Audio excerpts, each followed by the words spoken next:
The Gospel of Luke, chapter 20.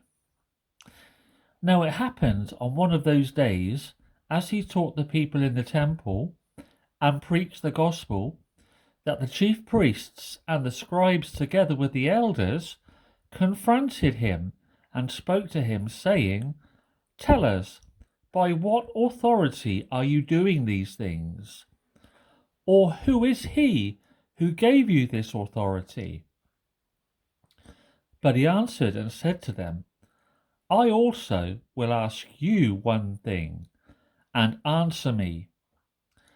The baptism of John, was it from heaven or from men?"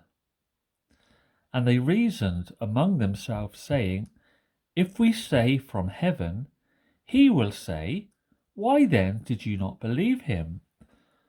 But if we say from men, all the people will stone us, for they are persuaded that John was a prophet."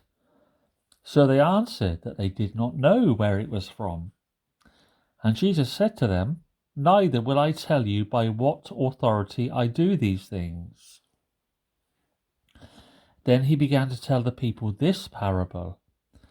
A certain man planted a vineyard, leased it to vinedressers, and went into a far country for a long time.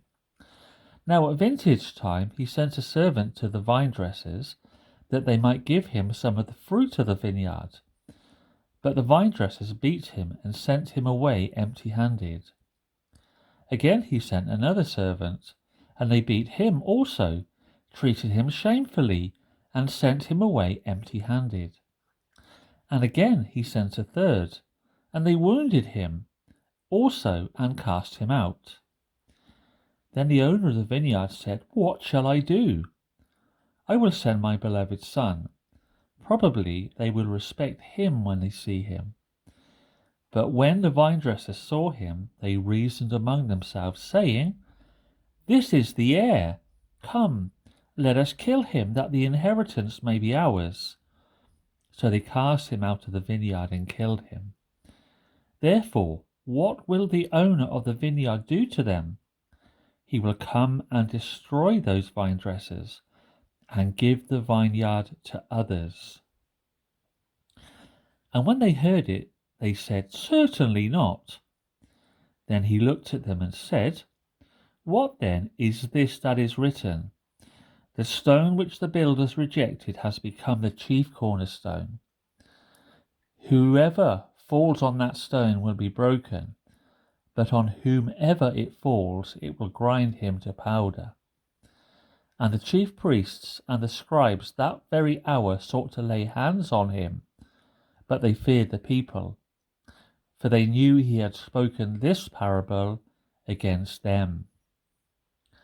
So they watched him and sent spies who pretended to be righteous, that they might seize on his words in order to deliver him to the power and the authority of the governor. Then they asked him, saying, "Teacher, we know that you say and teach rightly, and you do not show personal favoritism, but teach the way of God in truth. Is it lawful for us to pay taxes to Caesar or not?" But he perceived their craftiness and said to them, "Why do you test me? Show me a denarius. Whose image and description does it have?" Then they answered and said, "Caesar's." And he said to them, "Render therefore to Caesar the things that are Caesar's, and to God the things that are God's."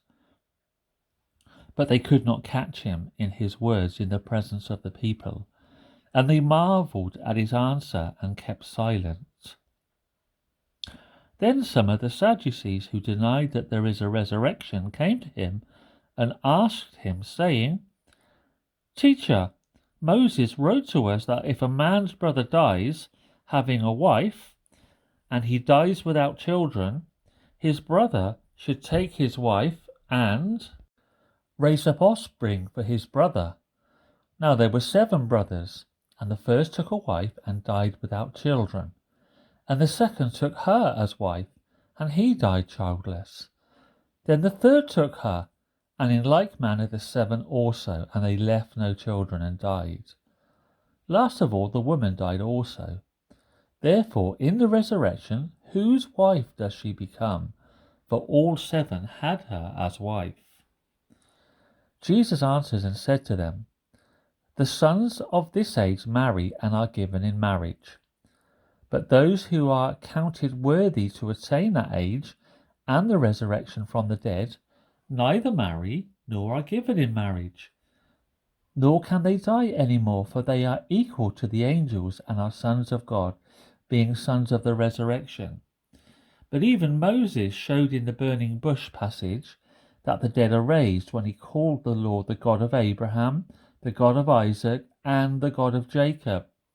For he is not the God of the dead, but of the living, for all live to him. Then some of the scribes answered and said, Teacher, you have spoken well. But after that they dared not question him any more. And he said to them, how can they say that the Christ is the son of David?